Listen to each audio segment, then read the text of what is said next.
Last minute revision. As it's a scatter graph, and we're asked at one point is an outlier is a piece of data that does not fit the trend. Here's the outlier. As it says a coordinate is always x, y. We go along the corridor, up or down the stairs. So here it's along 100 and up 18. Obviously put your answer in the answer box. I'm just writing it here in case you can't see it. It says for another day, 370 cars pass the point on the road. Estimate the carbon monoxide. All you do is you add a line of best fit. A line of best fit is a ruler, a straight line. So roughly we've got 22 days. One day is an outlier, so that's 21. So roughly 10 points either side of the line. It's an estimate, so clear ruler. We then draw a line of best fit. I find 370. So be careful of the scale. So 370 will be here. I now go up to my line of best fit and I read across. So find 370, draw a line up to my line of best fit, and I read across to find my estimate. Be careful of the scale. To work out the scale, we do the first number, take away the bottom number. So 2 take away 0 is 2, and divide by the number of baby squares, in this case 5. 2 divided by 5 is 0.4. So each baby square is 0.4. So therefore my carbon monoxide therefore works out to be 13.6. If it said describe the correlation, we always read a graph from left to right. If it goes upward trend from left to right, it's called positive correlation. If it was sloping downhill from left to right, it would be called negative correlation. So here from left to right, if we're asked, it's positive correlation. The median is our middle value. As it's group data, we can simply just half the number of plants. So there's 80 plants. As it's group data, we've got these inequality signs. The quickest way is just half number of plants. So 80 divided by 2 gives us 40. So I want to find the 40th plant. All I've got to do is keep adding until I reach the 40th plant. So for our first row, we have 7. Have I got to 40? No, so keep adding. 7 and 13, adding those two gets us 20. Have I got to 40? No. Well, 20 add 14 gives us 34. Have I reached 40? No. Well, 34 add 12, that'll give us 46. So I have met the 40th plant. So you always read off on the left. To draw a frequency polygon, we always plot the midpoint, comma, with the frequency. It's the only graph where you plot the midpoint, comma, with the frequency. So to find our midpoint, we just go in the middle of each class interval. I.e., what's in the middle of 10 and 20 will be 15. So we go along 15, up 7. Go along 15, up 7. Be careful of the scale. Here, every square going upwards is 0.5. Every 2 squares is 1. So along 15, up 7 is there. Put a little dainty cross. Next one, along in the middle of 20 and 30 is 25, up 13. So and put a little dainty cross. My next one in the middle of 30 and 40 is 35, up 14. So along 35, up 14, and then put a dainty cross. Next one, in between 40 and 50 is 45, up 12. So along 45, up 12. And then we get our ruler and join our...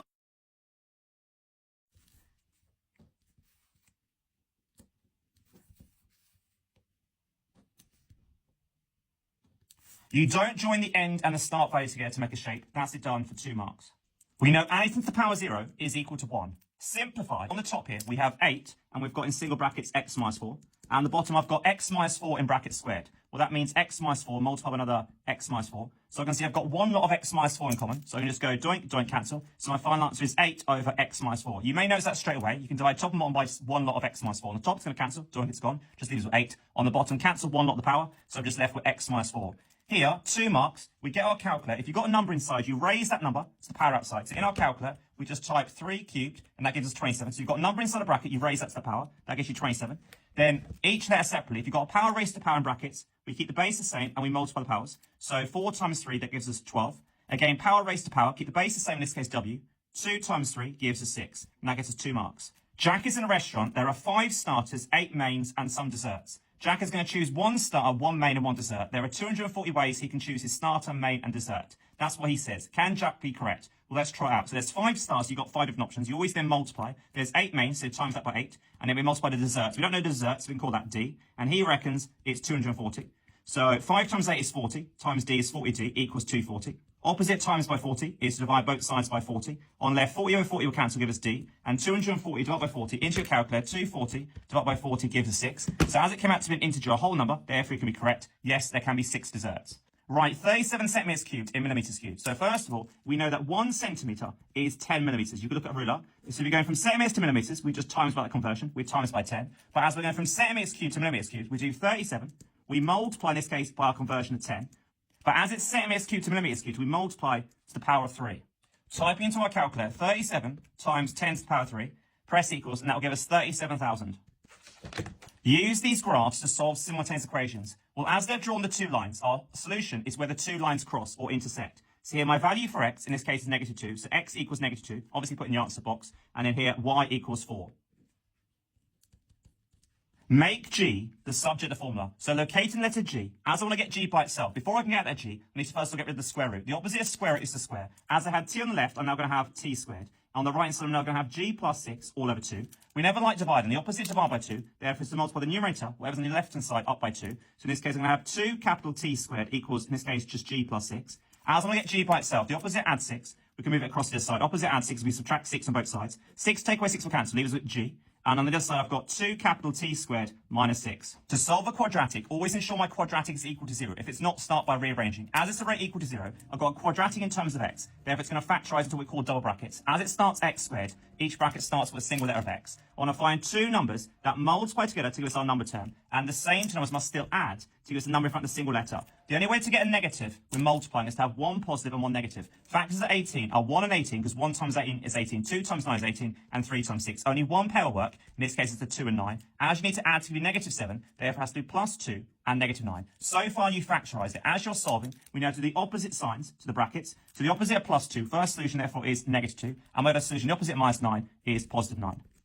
ABCDE is a pentagon. As we look at the interior angles, we should know the sum of the interior angles of a pentagon is always 540 degrees. Because the formula for the sum of interior angles is given by the formula n minus 2 times 180 degrees, where n represents the number of sides. You need to know that formula off by heart, because the number interior angles, the sum, changes based on the number of sides. So it's a pentagon, it's got 5 sides, so n is 5. So 5 take away 2 is 3, and 3 times 180 gives you 540. It's going to have 5 sides, it's going to have 5 angles. A right angle here represents 90 degrees. I'm told angle BCD, 3 letters, it's the one in the middle. So B, doink, CD. This angle here is 2 times angle ABC, A, doink, BC. So I know something about angle BCD. I don't know anything about ABC, so I'm going to call ABC x, and this is 2 times big, so if that's is x, this is 2x. And I'm going to form a linear equation, adding them up, put it equal to 540. So using algebra, collect like terms. 2x at x, they're like terms, they put into x, gives you 3x. Collect my number terms into my calculator. I can just do 125, add 115, add 90. So 125, add 115, add 90. Press equals, and that comes to 330. And we know in total it's going to sum to 540. As I'm solving, I want to find the value of x. Find x, cover up. Opposite, add 330. Bring it across. Is going to subtract 330 from both sides. On the left-hand side, 330 take with 330 cancels, leaves us with 3x. On the right side, 540. In my calculator, subtract 330. That will give us 210. I don't want 3x, I want x. Opposite times by 3. Divide both sides by 3. 3 over 3 cancel, joint to give us x. 210 divided by 3 gives us 70. So x is 70, but you want to work out the size of BCD. BCD is 2x, so therefore BCD is 2x. It's going to be 2 times x is 70. 2 times 70 give us 140.